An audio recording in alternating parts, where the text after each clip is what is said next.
بڑا زبردست حدیث ہے۔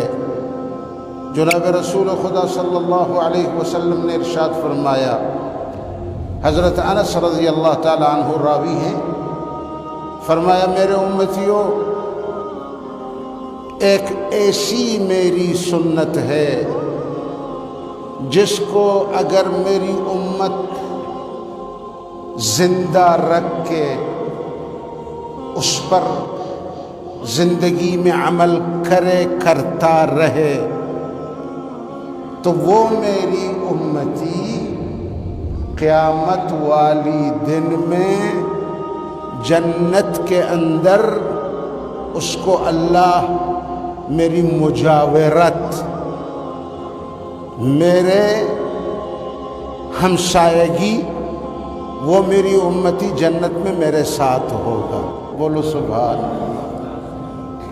وہ سنت امتی زندہ کرے، جوان، بوڑھے، مرد، عورتیں، دکاندار، دفتردار، شرکت دار، ملازم، فوج، سول، عام افسر، عام ذمہ دار، علماء، طلباء، امتی کوئی بھی ہو، وہ میری اس سنت کو زندہ رکھ کے اس سنت کی عظمت و برکت کی وجہ سے اللہ اس امتی کو جنت میں میرا ہمسایہ بنائیں گے۔ مجھے بولو اور کیا چاہیے؟ جنت میں کس کی ہمسایگی نصیب ہو؟ رسول اللہ۔ ذرا زور سے بولو۔ اس سے بڑھ کے اور کیا افتخار اور کیا شان ہو سکتی ہے کہ ہمیں اور آپ جیسے ناقصوں کو، گناہگاروں کو نبی کی جوار نصیب ہو، نبی کی ہمسایہ ہونے کا شرف حاصل ہو۔ آپ سوچتے ہوں گے کہ وہ کون سی سنت ہے جو ہمیں جوار رسول عطا کرے، جو جنت میں آپ کا ہمیں ہمسایہ بنائے؟ وہ کون سی سنت ہے؟ میرے آقا صلی اللہ علیہ وسلم نے حضرت انس سے ارشاد فرمایا، ان استطاعت ان قدرت، اگر میرے امتی میں یہ طاقت ہو، یہ ہمت ہو، یہ جرأت ہو کہ میری امتی کے مرد عورتیں رات دن ان تصبح او تمسی، وہ رات دن اس حالت میں گزار دیں، اس کیفیت میں گزار دیں کہ لیس فی قلبہ غش للمسلم، اس کے دل میں دوسرے مسلمان کے لیے کوئی بغض و کینہ نہ ہو۔ دلوں کو صاف کرو، دلوں کو صاف۔ یہ بغض، حسد، یہ کینہ، یہ سخت خطرناک، یہ دل کی بیماریاں ہیں۔ یہ دل کو دبوچ دبوچ کے اس کا بیڑا غرق کر دیتی ہے، دلوں کی صلاحیتوں کو چھین لیتی ہے، اس استعداد کو ختم کر دیتا ہے۔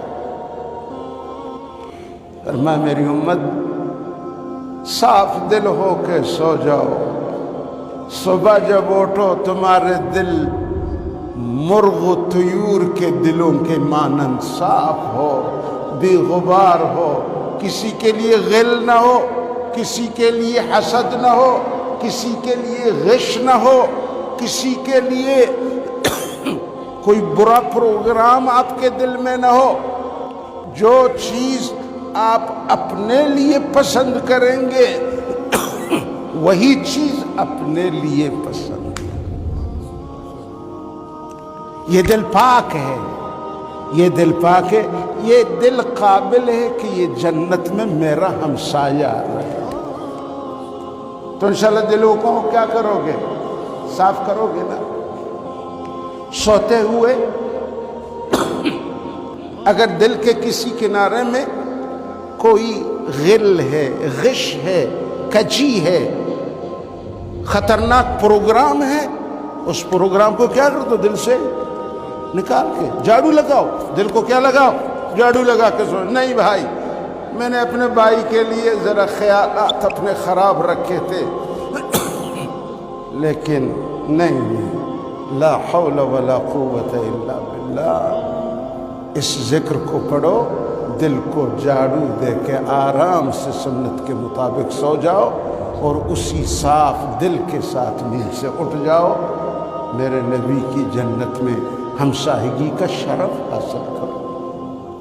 بخل نکال دو دل سے، بخل بخل بخل بخل بخل، یہ خطرناک بیماری ہے بخل۔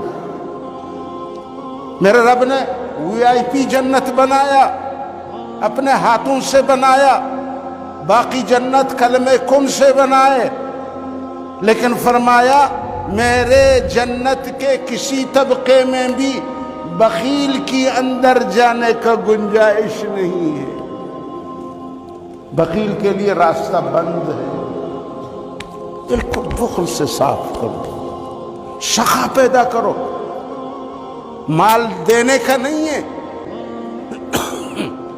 لیکن دل میں جذبہ دینے کا تو ہو۔ بہرحال دوستو، گلا اجازت نہیں دیتا بولنے کا، یہ دو باتیں اس پہ عمل کرو۔ میرے آقا نے فرمایا میں بڑا عابد، تہجد گزار، پابند صوم و صلاۃ، لیکن ہے اندر سے بخیل، اندر سے کینہ والا، اندر سے بغض رکھنے والا۔ اللہ فرماتے ہیں ایسے صوفی سے مجھے کوئی محبت نہیں ہے۔ عابد بخیل سے اللہ کو محبت نہیں، لیکن ایک فاسق ہے، لیکن ہے سخی، کھاتا بھی ہے اور لوگوں کو کھلاتا بھی ہے، فقیروں کو پیٹ بھر کے کھانا دیتا ہے، کپڑا پہناتا ہے، قرضوں کو ادا کرتا ہے۔